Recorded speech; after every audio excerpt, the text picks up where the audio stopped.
Hello student, और सब बढ़िया। चलिए, तो यह रिफ्रैक्शन ऑफ लाइट का लेक्चर नंबर 3। हम लोग लेक्चर नंबर 1 में हम लोग प्रकाश के अपवर्तन की परिचय देखे थे। फिर लेक्चर नंबर 2 में हम लोग प्रकाश के अपवर्तन की व्याख्या और गुणों के बारे में हम लोग अध्ययन किए थे।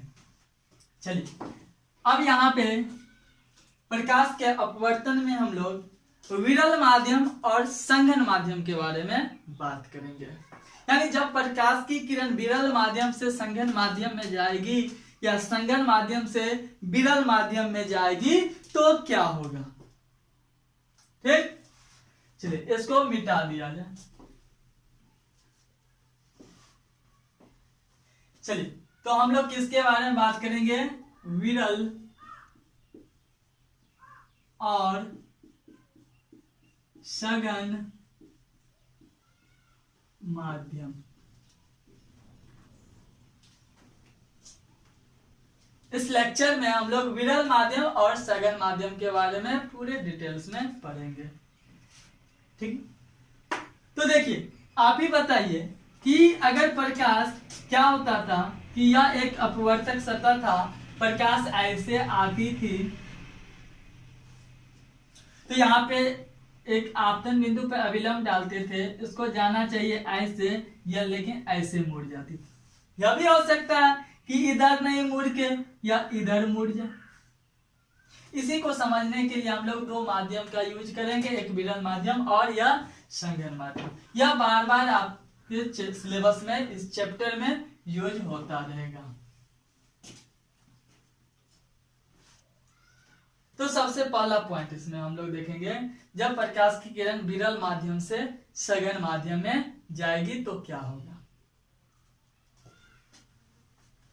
तो पहला पॉइंट, जब प्रकाश की किरण विरल माध्यम से सघन माध्यम में जाती है तो यह अभिलंब की ओर मुड़ जाती है, ऐसे।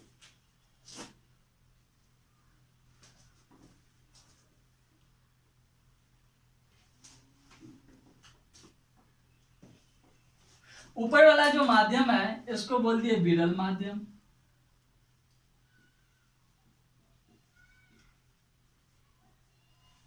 और इधर नीचे वाला माध्यम है इसको बोल दिए सघन माध्यम।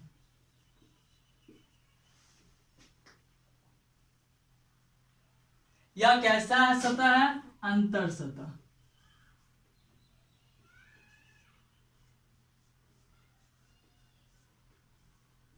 अंतर सतह, अंतर सतह किसे कहेंगे?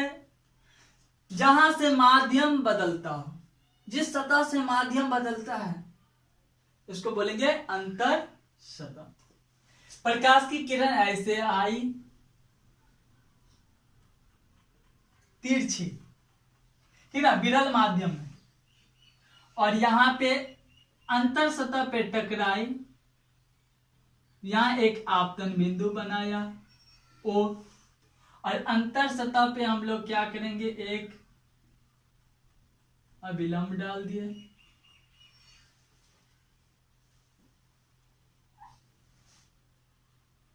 इस किरण को जाना चाहिए ऐसे सीधी,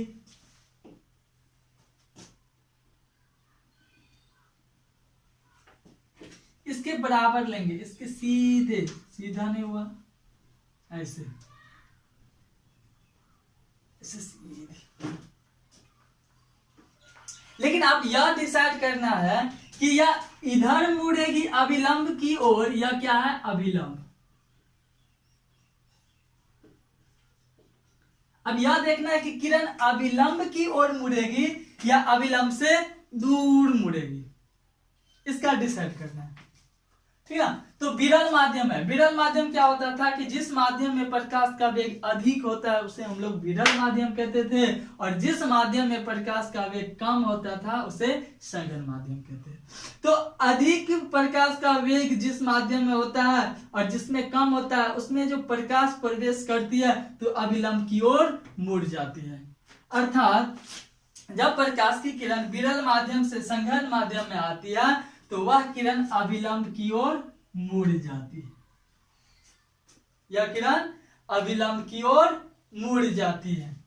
देखिए यह किरण अभिलंब की ओर मुड़ गई।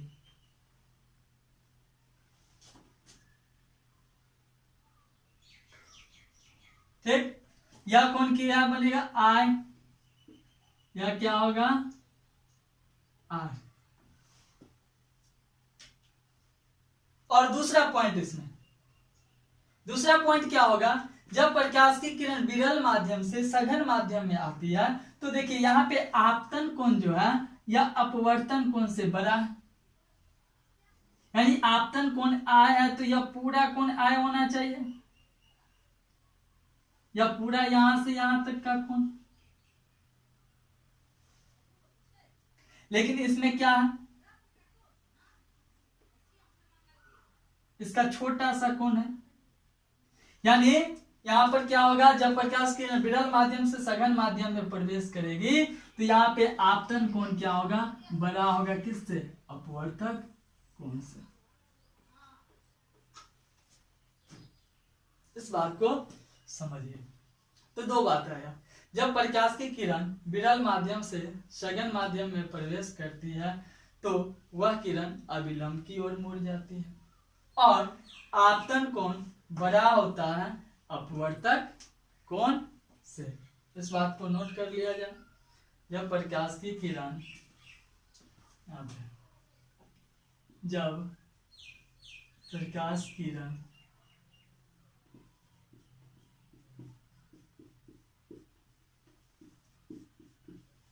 विरल माध्यम से सघन माध्यम में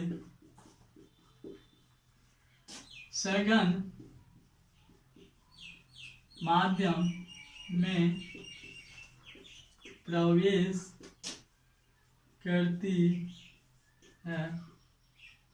तो किरण अभिलंब की ओर मुड़ जाती है, और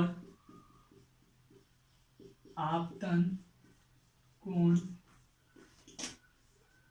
बड़ा होता है अपवर्तक कोण से।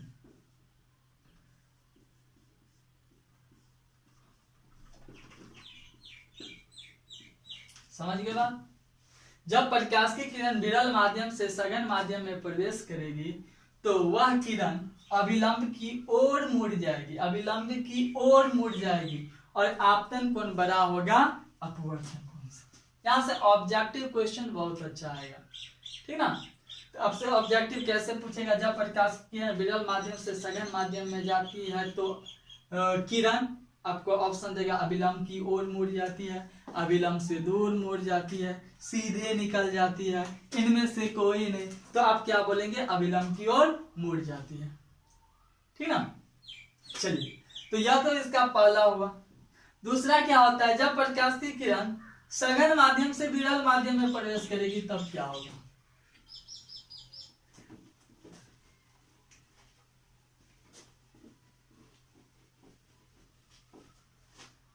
अब हम लोग देखेंगे, जब प्रकाश की किरण सघन माध्यम से विरल माध्यम में, तो इस बात को नोट कर लिया जाए, जब प्रकाश किरण सघन माध्यम से विरल माध्यम में प्रवेश करती है तो वह किरण अभिलंब से दूर मुड़ जाती है,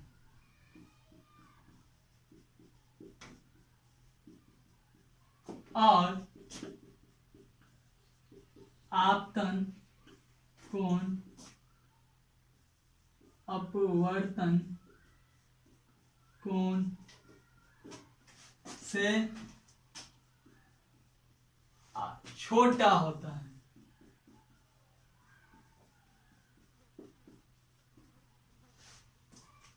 ठीक, ऐसे यह एक अंतर सतह है, इसका नाम क्या रख दिए, अंतर सतह। ऐसे किरण आई,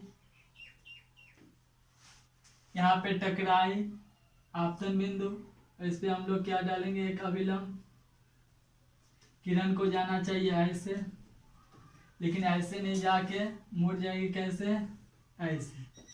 यहाँ अभिलंब, इसको क्या बोल दिए, अभिलंब। या अभिलंब से देखो दूर जा रही है, अभिलंब से दूर मुड़ गई, इस कोण को बोल देंगे क्या, अपवर्तन कोण। इस कोण को बोल देंगे क्या, सॉरी। अब देखिए यहाँ पे आपको क्या दिख रहा है, यहां से यहाँ का कोण होगा, यहाँ पे दिख रहा है कि यह कोण छोटा है और यह कोण थोड़ा बड़ा नजर आ रहा है। यह आय हुआ तो यह इतना ही आय होना चाहिए, लेकिन थोड़ा बढ़ गया, यानी अभिलंब से दूर हो गया। इस स्थिति में आय जो होगा छोटा होगा, किससे, आर से। बहुत अच्छा क्वेश्चन ऑब्जेक्टिव बन रहा है, ठीक ना। तो जब प्रकाश की किरण सघन माध्यम से विरल माध्यम में प्रवेश करती है तो वह किरण अभिलंब से दूर मुड़ जाती है और आपतन कोण अपवर्तन कोण से छोटा होता है। यह कब ऐसा होगा, जब किरण तिरछी प्रवेश करेगी। कैसा, तिरछी यानी तिरछा, ठीक ना। तो इसको नोट कर लिया जाए। तो दो नियम देखे हम लोग, विरल और सघन माध्यम में। जब प्रकाश की किरण विरल माध्यम से सघन माध्यम में प्रवेश करती है तो वह किरण अभिलंब की ओर मुड़ जाती है। उस स्थिति में आपतन कोण बड़ा होगा अपवर्तन कोण से। जब प्रकाश की किरण सघन माध्यम से विरल माध्यम में प्रवेश करती है तो वह किरण अभिलंब की ओर मुड़ जाती है।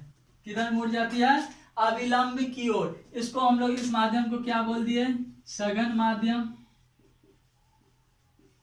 और नीचे वाला जो हो गया वह कैसा माध्यम, विरल माध्यम। तो यह सघन माध्यम और विरल माध्यम आपको अच्छी तरह से याद रखना है, ठीक।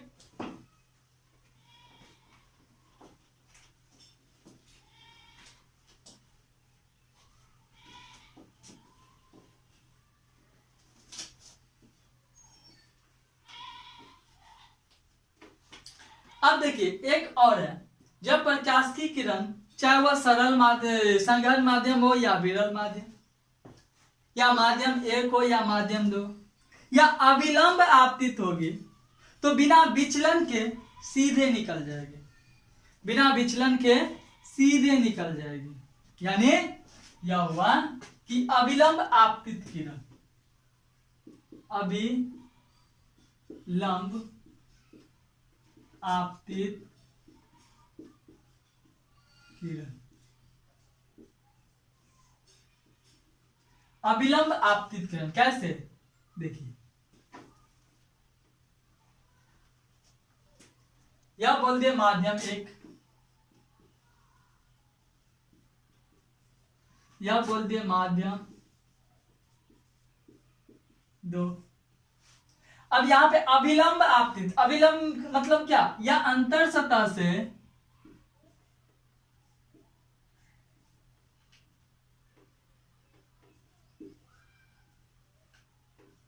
अंतर सतह से यह जो इस सतह पे अभिलंब ऐसे आएगी, अभिलंब किरण आएगी ऐसे।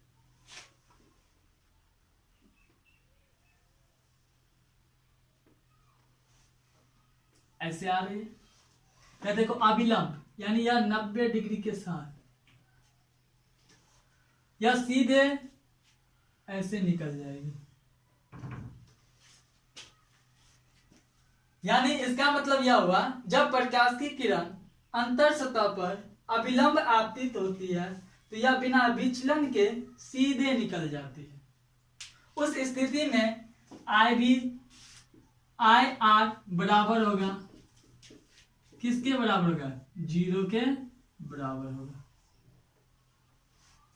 तो इस बात को नोट कर लिया जाए, जब प्रकाश की किरण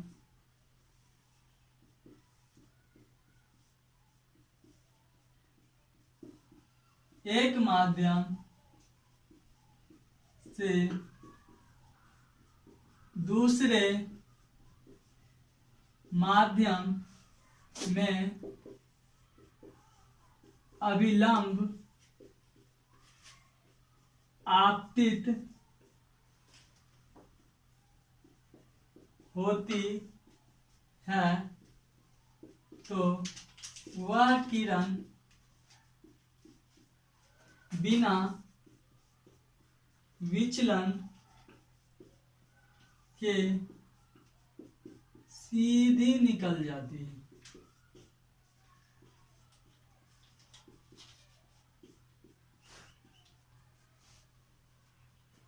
और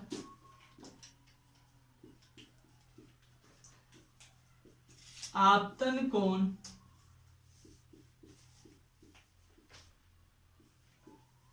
तथा अपवर्तन कोण का मान शून्य होता है। तो यह 3 रूल आपको याद रखना है। पहला रूल कि तिरछी प्रकाश की किरण विरल माध्यम से सघन माध्यम में आई तो क्या हुआ, और सघन माध्यम से विरल माध्यम में गई तो क्या हुआ। और यहाँ पे अभिलंब आपतित किरण चाहे वो माध्यम 1 हो या माध्यम 2, या विरल से सघन में जाए या सघन से विरल में जाए, वह अभिलंब आपतित होगी तो बिना विचलन के वह क्या होगा, सीधे निकल जाएगी। ठीक ना, इसमें कोई विचलन, इसके पथ में कोई परिवर्तन नहीं होगा। देखो ये सीधे निकल रही है, सीधे। ठीक ना, यहीं पे यह किरण ऐसे आई, यहाँ पे क्या बनाएगा, आपतन बिंदु ओ, और आपतन बिंदु पे हम लोग क्या करते हैं, एक अभिलंब डालते हैं। तो अभिलंब क्या हो जाएगा, उसी पथ पे हो जाएगा अभिलंब। तो किरण क्या होगी, उसी पथ पे वापस चली जाएगी। ठीक ना, तो यह 3 आप लोग याद रखना, और यह आपको पूरे चैप्टर में यूज होगा। ठीक ना, तो यह लेक्चर नंबर 3 जिसमें हम लोग देखे विरल माध्यम और सघन माध्यम।